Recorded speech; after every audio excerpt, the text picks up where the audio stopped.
नमस्कार, खास मेहमान में आपका स्वागत है। नवी मुंबई में यहाँ तो एक अलग पॉलिटिक्स चल ही रही है और उसमें एक बड़ा एंगल हो रहा है मनसे का। गजानन काळे साहब ये भी इस रेस में अब दिखाई दे रहे हैं। गजानन काळे साहब, बहुत बहुत स्वागत आपका। काफी कुछ कंफ्यूजन होता है भूमिका को लेकर। कभी आप मोदी जी के अगेंस्ट में कहते हैं, लोकसभा में आप इलेक्शन नहीं लड़े, आपने उनको सपोर्ट किया, फ्लिप फ्लॉप हो रहे हैं। मतलब यहाँ पे आप महायुति की बात करेंगे तो बीजेपी में ही दो गुट है। मतलब बेलापुर विधानसभा में मंदा ताई बोलती है कि 1 लाख रुपए ले लीजिए और आपके काम दिखाए। संदीप नाइक खुद यहाँ पे स्टैंडिंग जो एमएलए उनके खिलाफ तैयारी कर रहे हैं। हम महायुति का घटक पक्ष नहीं थे। पंतप्रधान नरेंद्र मोदी जी के लिए हम लोगों ने सपोर्ट किया था। तो फिर आप वो महायुति का पार्ट क्यों नहीं बन पा रहे हैं? आज आप उनके खिलाफ लड़ने की तैयारी क्यों कर रहे हैं? महाराष्ट्र में बीजेपी देखोगे तो किसके हाथ में, वो मैं नहीं बोलना चाहता हूँ। ये काफी बड़ा मेरे मतलब मुझसे निकल जाएगा। कभी लावरे वीडियो वाला हुआ मोदी साहब के अगेंस्ट में, वही मोदी साहब को फिर प्राइम मिनिस्टर बनाने की बात की गई है। अब आप फिर इलेक्शन के लिए तैयारी कर रहे हैं बेलापुर असेंबली। और इंटरेस्टिंग क्योंकि बेलापुर असेंबली पे सभी की नज़र है। कुछ खास बात है बेलापुर असेंबली आंदोलन जो है, जो मूवमेंट आप बोलते हैं, वो नवी मुंबई में किसी ने शुरू किया है तो महाराष्ट्र नवनिर्माण सेना ने शुरू किया। यहाँ के जो 10 साल एमएलए बेलापुर विधानसभा मंदाताई, उनका पार्टी ऑफिस अभी शुरू हुआ है। जब वो नरेश मस्के जी का प्रचार था तो उस वक्त बोला था कि राजन विचारे जी का यहाँ पे पार्टी ऑफिस ही नहीं है, जनसंपर्क कार्यालय। तो शायद ये बात उनको भी लगी होगी। तो यहाँ पे नवी मुंबई में भाई, दादा, ताई यानी साहेब, ये 4 लोग हैं। तो मैं खुद आज भी मुझे लोग गजानन ही बोलते हैं। मैं बोलतो की आपला गजानन हक्काचा गजानन।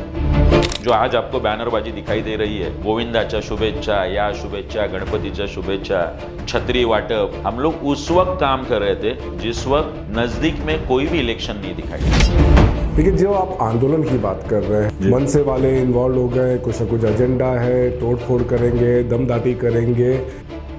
3.5 से 4 करोड़ रुपए लोगों के अकाउंट में रिटर्न किए गए। जब जरूरत पड़ती है कि उनको उसी भाषा में उत्तर देना है तो हम लोग उसी भाषा में देते कि भाई ये मनसे वाले क्या ब्लैकमेल करने के लिए कर रहे हैं या कोई और एजेंडा है, ये इमेज क्यों हो रही है? सायन पनवेल हाईवे हम लोगों ने पीडब्ल्यूडी का ऑफिस तोड़ दिया था, जहां पे एनएमसी सुपर स्पेशलिटी हॉस्पिटल खुद का खड़ा कर सकती थी। इतना पैसा हमारे पास था, हम लोगों ने आधा फोर्टिस हॉस्पिटल को दे दिया।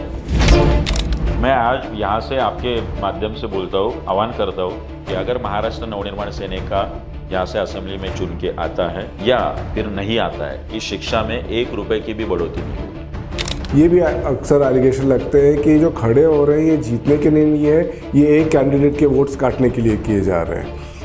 हर साल जैसे इलेक्शन आता है वैसे प्रकल्पग्रस्तों के नेता जागते हैं, सीएम के पास जाते हैं, एक निवेदन देते, प्रॉब्लम सॉल्व। 2 साल पहले ऐसे होर्डिंग लगाए थे, शिंदे गुट ने भी लगाए थे, ये भी वहां से 2 साल तक अभी उसका सर्कुलर नहीं, जीआर नहीं। आप मूर्ख समझते हैं नवी मुंबईकर को कि जो आप बोल रहे हैं कि भाई मुझे बेलापुर के लोग बोल रहे हैं कि आप खड़े रहिए। शायद मैंने आपके इंटरव्यू में सुना है कि लोगों की भावना है भी, कौन से वो लोग हैं, उनके आजू बाजू के जो 50 लोग हैं वही शायद रहे होंगे। छतरिया बाट दी हो गया इलेक्शंस।